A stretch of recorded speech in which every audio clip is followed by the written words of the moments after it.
السلام علیکم ورحمۃ اللہ وبرکاتہ۔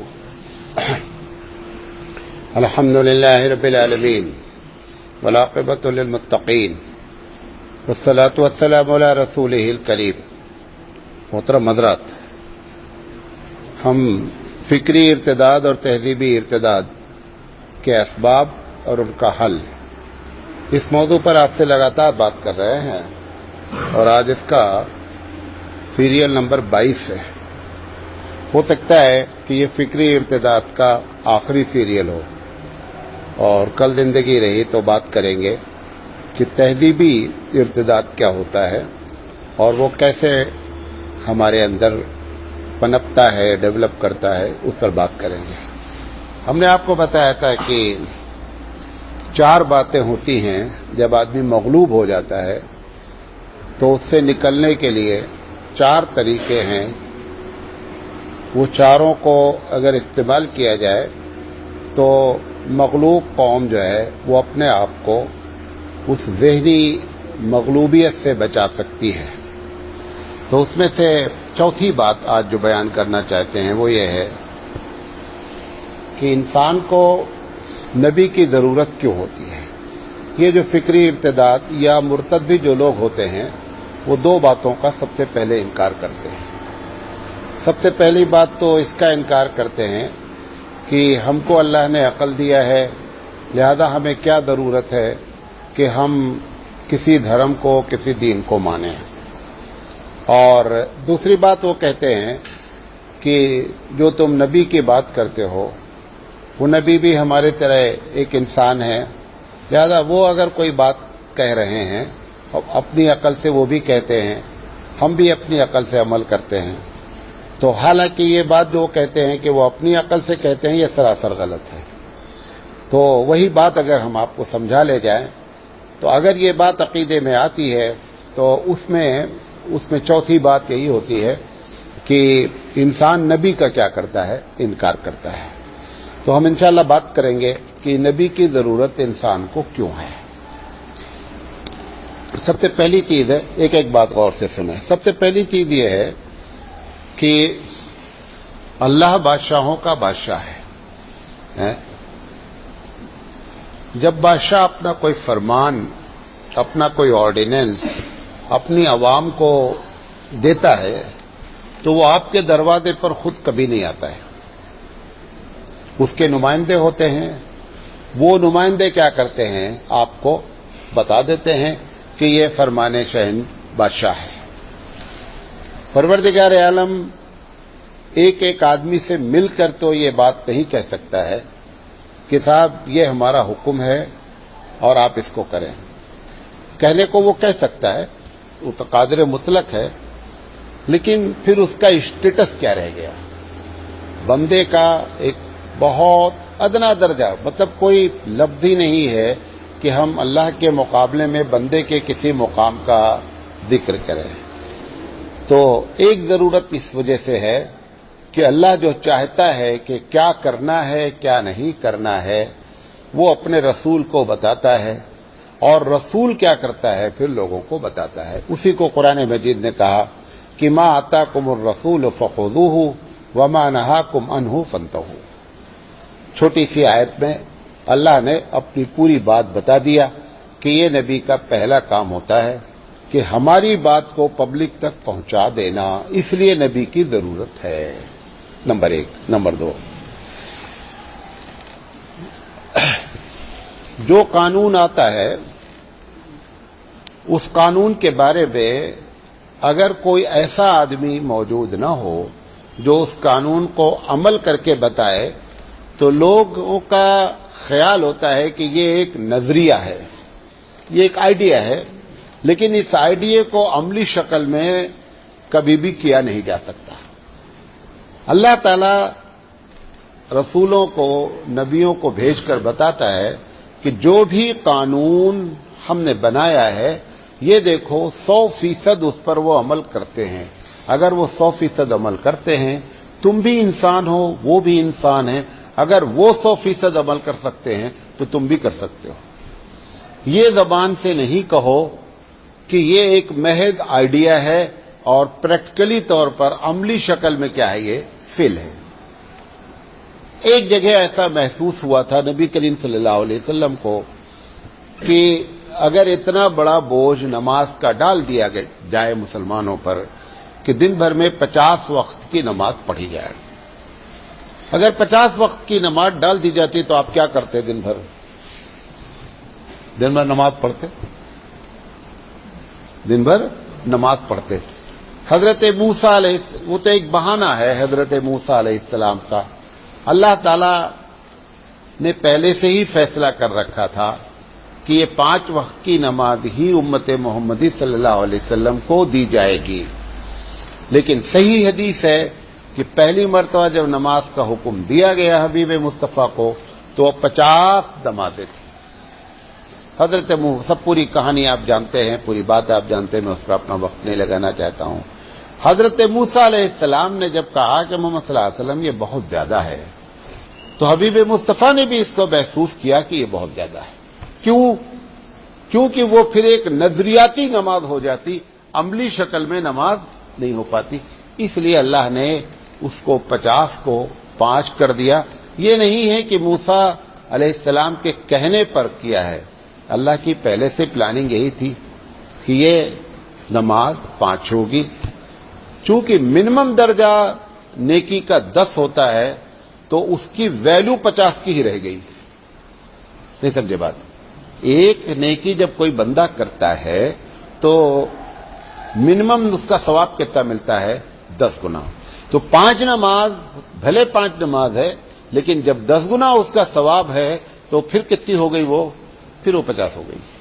بہرحال تو یہ دوسری وجہ ہوتی ہے کہ نبی آ کر کے یہ بتاتا ہے کہ جو باتیں اللہ ہم سے کہہ رہا ہے، جو قانون اس کا ہے کہ یہ کرو یہ نہ کرو، یہ ایک نظریہ نہیں ہے، بلکہ یہ انسانی دنیا میں ایک دم ممکن ہے، اور اگر آپ چاہیں گے تو کر سکتے، نہیں چاہیں تو کچھ بھی نہ کریں، وہ ایک الگ بات ہے۔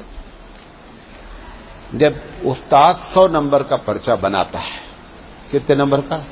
100 نمبر کا پرچہ، جو استاد اصل ہے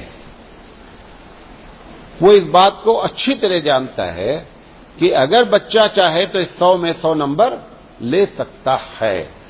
اگر وہ پہلے سے یہ طے کر لے کہ یہ 100 تو بنا رہے ہیں لیکن اتنا مشکل بنا دیں کہ یہ کبھی زندگی میں 100 نہیں لے پائیں، تو یہ استاد نہیں رہا، یہ ستانے والا استاد ہے۔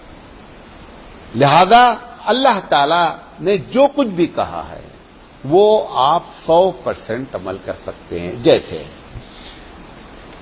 اللہ نے کہا جھوٹ نہیں بولو، آپ کیا سمجھتے بغیر جھوٹ بولے گاڑی نہیں چلے گی؟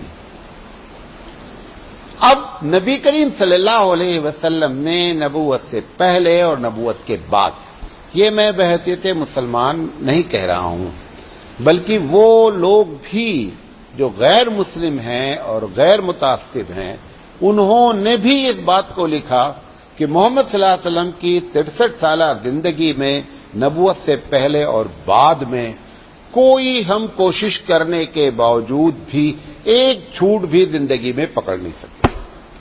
کیا آپ نے زندگی میں ایک مرتبہ بھی جھوٹ بولا ہو؟ پتہ کیا چلا؟ اگر کہا گیا ہے کہ جھوٹ نہ بولا جائے تو پتہ چلا کہ اگر آپ چاہیں تو ایسا ممکنات کیسے ہے۔ بہرحال لے دے کر کے خلاصے کلام یہ ہے کہ جو قانون آتا ہے وہ بتانا ہے مقصود اس نبی کے ذریعے کہ یہ نظریہ نہیں ہے، یہ عملی شکل میں ممکن ہے۔ تیسری چیز جس کے پہلے بھی بات آئی کہ نبی آ کر کے ان تمام چیزوں کو ڈسٹنگوش کرتا ہے، ممتاز کرتا ہے، جو لوگ پہلے کے بھلے بڑے ہوں، دھارمک ہوں، گرو ہوں، انہوں نے کیا کیا کیا اور بعد والوں نے کہاں کہاں گڑبڑی کی۔ جو ہمارے رسول ہیں پہلے، وہ کوئی گڑبڑی نہیں کرتے، کوئی نبی کوئی گڑبڑی نہیں کرتا، گڑبڑی کرتے ہیں ان کے بعد والے۔ ان کے بعد والے جب گڑبڑی کرتے ہیں تو بعد والا آ کر کے بتاتا ہے کہ بھیا یہ تم نے گڑبڑی کی ہے، یہ اس رسول کا کام ہوتا ہے۔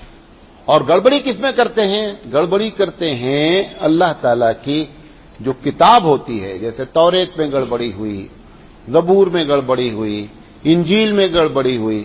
اب جب زبور میں گڑبڑی ہوئی تو موسیٰ علیہ السلام نے آ کے کریکشن کر دیا کہ بھئی یہ بات ہے، یہ تم نے غلط کر رکھا ہے. جب توریت میں گڑبڑی ہوئی تو عیسیٰ علیہ السلام نے آ کر کے کہا کہ بھیا یہ تم نے اس میں کیا کیا ہے، گڑبڑ کیا ہے. اب جب انجیل میں گڑبڑی ہوئی تو اللہ کے رسول نے آ کر بتا دیا کہ اوپر جتنی کتابیں نازل ہوئی اس میں یہ گڑبڑی ہے. اب اس کے بعد بھی گڑبڑی ہونے کے چانسز تھے. پھر ایک رسول آتا. اب اللہ تعالیٰ نے کیا کر دیا کہ اس کتاب کو گڑبڑی کرنا بھی چاہو گے تو کر نہیں سکتے.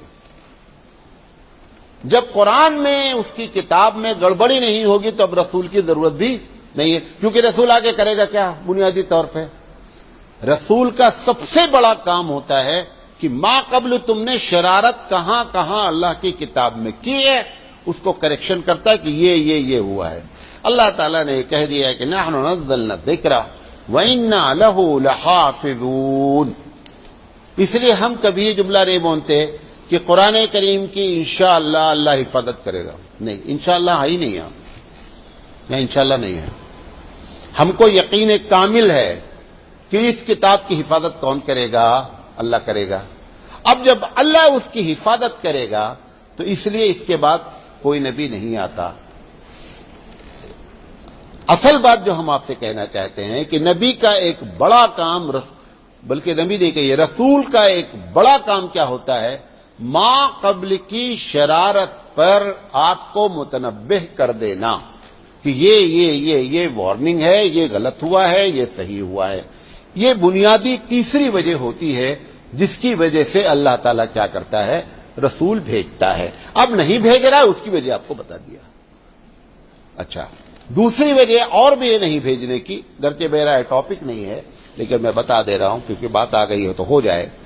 دوسری ایک اور وجہ ہے، اس کے پہلے جتنے، غور سے سنیے گا اس بات کو، اس کے پہلے جتنے بھی رسول آئے کسی رسول کے ماننے والے پر اس دین کی تبلیغ کی ذمہ داری نہیں رکھی گئی، اور اگر رکھی بھی گئی تو اتنی رکھی گئی کہ اگلے رسول تک تم اس کو سنبھالو، بقیہ جو نیا رسول آئے گا وہ کیا کر لے گا؟ وہ پک اپ کر لے گا، آگے بات چلا دے گا. اب رسول اکرم صلی اللہ علیہ وسلم کی امت کے بعد کوئی امت نہیں آنی ہے، لہذا آپ پر یہ ذمہ داری ڈالی گئی کہ آپ اس دین کو دوسرے تک پہنچائیں. بات سمجھے؟ تو دوسرے نبی اور ہمارے نبی کے پبلک میں بھی، ان کے امت میں بھی یہ ایک بنیادی فرق ہے. وہ محدود وقت کے لیے آئے، محدود قوم کے لیے آئے، محدود ایریے کے لیے آئے. ہمارے نبی ہمیشہ کے لیے آئے، ان کے قانون ہمیشہ کے لیے آئے. اس لیے اللہ تعالیٰ نے اس کی حفاظت کی اور ذمہ داری اس تبلیغ کی آپ کے ذمہ رکھ دیا. بات میری سمجھے؟ یہ تیسری بنیادی وجہ ہے جس کی وجہ سے رسول آتے ہیں اور رسول کی ضرورت ہے. چوتھی چیز جو بہت اہم ہے اور بہت زیادہ پرابلم کرتی ہے وہ یہ ہے کہ آدمی سب سے زیادہ کنفیوز ہے کہ رب کی پوجا، رب کی ورشپ اور عبادت کیسے کی جائے. یہ اس میں بڑا کنفیوژن ہے. آپ دیکھیں کہ کوئی سمجھتا ہے کہ سانپ کی پوجا کر لی جائے، کوئی کہتا ہے کہ سورج کی پوجا کی جائے. بیچارے آپ یعنی سب لوگ ایک ہی بات چاہ رہے ہیں، کیا؟ کہ کسی طرح مالک ہمارا کیا ہو جائے؟ خوش ہو جائے. پرابلم کہاں آ گئی ہے؟ مالک کو خوش کرنے کے لیے جو صحیح بات بتاتا ہے اس کو آپ ماننے کے لیے تیار نہیں، اس لیے آپ یہ سارے ڈرامے ہو رہے ہیں. اگر یہ مان لیا جائے کہ مالک کس عبادت سے خوش ہوتا ہے اور یہ بات ہم نہیں پتہ، اگر آپ پتہ پا لیتے تو بتائیے کہ ایک ہی کی پوجا سب لوگ کرتے کہ نہیں کرتے. پتہ چلا کہ آپ کا دماغ نہیں کام کر رہا ہے. آپ کبھی سورج کو مانتے ہیں، کبھی سمندر کو مانتے ہیں، دو کوئی چیز بچی ہی نہیں، حتیٰ کہ شرمگاہ کو اٹھا کر کے مان لیا. آخری بات ہو گئی. کیوں؟ تین چیزیں بنیاد بن گئی. جس چیز سے ڈر گئے اس کو بولا بھیا آپ ہمارے سب کچھ ہیں. جیسے سانپ سے ڈر گئے, نیاگ دیوتا آپ بچائیے. دوسری چیز, جو چیز سمجھ میں نہیں آئی, سمندر کو دیکھا, ارے اتنا پانی ہے, کہا بھائی صاحب آپ ہیں. سورج کو دیکھا, آدھی دنیا کو ایک ساتھ روشنی پہنچا دیتا ہے, کہا آپ ہیں. تو پتہ چلا کہ آپ نے جس کو مالک مانا پوجے کے طور پر, اس میں بنیادی وجہ یا تو تمہارا خوف ہے, اور یا تو تم اس کو سمجھ نہیں پائے, اور تیسری وجہ یہ ہے کہ یا تو اس نے کچھ فائدہ دے دیا تم کو. جو فائدہ دے دیا آپ نے درخت کو مان لیا, کیونکہ درخت بھی سایہ دیتا ہے, اس نے فائدہ دے دیا. اس تین بنیاد کی بنیاد پر پوجا ہونے لگی. اب ہر رسول آ کر بتاتا ہے کہ بھیا یہ پوجا کا طریقہ نہیں ہے, یہ پوجا کا طریقہ نہیں ہے. یہ ایک الگ بات ہے کہ ہر رسول نے اس بات کو کہا, اور اس کے بعد اس کی امت نے وہی کیا جو منع کیا. اس میں آپ بھی شامل ہو گئے, نہیں سمجھے؟ حضرت ابراہیم علیہ السلام کو آگ میں ڈالا گیا, آپ سب جانتے ہیں. صرف وجہ یہ ہے کہ انہوں نے کہا کہ یہ جو آپ بت کی پوجا کرتے ہیں یہ کیا ہے, یہ غلط ہے, ڈال دیا گیا. انہوں کو گھر چھوڑنا پڑا, ملک چھوڑنا, سب کچھ بیچارے کو سب کچھ کرنا پڑا. جب اللہ کے رسول صلی اللہ علیہ وسلم نے بیت اللہ کا دروازہ کھولا اور مکہ فتح ہوا, تو سب سے بڑا بت کس کا سامنے نظر آیا؟ ابراہیم علیہ السلام کا. یہ وہ ابراہیم علیہ السلام جو کہ وہاں سے اسی بنیاد پر ان کو آگ میں ڈالا گیا, اسی بنیاد پر گھر چھوڑے, تب کچھ جتنی پرابلم آئی توحید کی بنیاد پر آئی, اور کہا یہ کبھی نہیں کرنا. لوگوں نے کیا کر دیا؟ انہیں کو بنا دیا. ہمارے نبی نے 13 سال تک نہ نماز پڑھوائی, نہ روزہ رکھوایا, نہ زکوٰۃ کا حکم بتایا, کچھ بھی نہیں بتایا. ایک ہی کام بتاتے رہے کہ دیکھو اللہ ایک ہے, اللہ کی بات مانو, اللہ کے علاوہ کوئی پوجنیہ نہیں ہے, کوئی بھی عبادت کے لائق نہیں ہے. آپ نے کیا کیا؟ ہر محلے میں قبر بنائی اور اس کی پوجا شروع کی. ابراہیم علیہ السلام کے ماننے والوں پر ہنسیے نہیں, آپ اپنی فکر کیجئے پہلے. تو نبی کا جو چوتھا بنیادی کام ہوتا ہے جس لیے نبی بھیجا جاتا ہے کہ عبادت کے معاملے میں جو آپ کنفیوز ہیں وہ آپ سمجھ لیں. نبی نے جو طریقہ بتایا ہے, رسول نے جو طریقہ بتایا ہے, وہی عبادت ہے, بقیہ کوئی چیز عبادت نہیں ہے. ایک بات. دوسری چیز, ساری دنیا, غور سے سنیے گا ایک ایک جملہ, ساری دنیا یہ سمجھتی تھی کہ عبادت صرف نام ہے جب آپ اپنے رب کے سامنے ڈنڈوت کریں, ہاتھ جوڑیں, سجدہ کریں. حبیب مصطفیٰ نے فرمایا ہر وہ چیز عبادت ہے جس میں رب کی بات مانی جائے. یہاں تک کہ آپ صلی اللہ علیہ وسلم نے بیوی کے بارے میں کہ اگر کوئی آدمی پیار سے ایک لقمہ بیوی کو کھانا کھلایا تو آپ نے فرمایا یہ بھی عبادت ہے. صحابہ نے پوچھا یہ کیسے عبادت ہے؟ اس میں تو ہم اپنی جان کو کھلا رہے ہیں, اس میں کیا عبادت کی کیا بات ہے؟ حبیب مصطفیٰ نے منطقی جواب دیا, منطقی, لاجک, سمجھتے ہیں, لاجک جواب دیا. کیا جواب دیا؟ کہا اگر غلط جگہ کھلاتے تو گناہ ہوتا کہ نہیں؟ بھائی کسی گرل فرینڈ کو کھلا دو تو گناہ ہوگا کہ نہیں ہوگا؟ ہو جائے گا. جب غلط جگہ کھلانے پہ گناہ ہو گیا تو صحیح جگہ کھلانے پہ ثواب ہونا کہ نہیں؟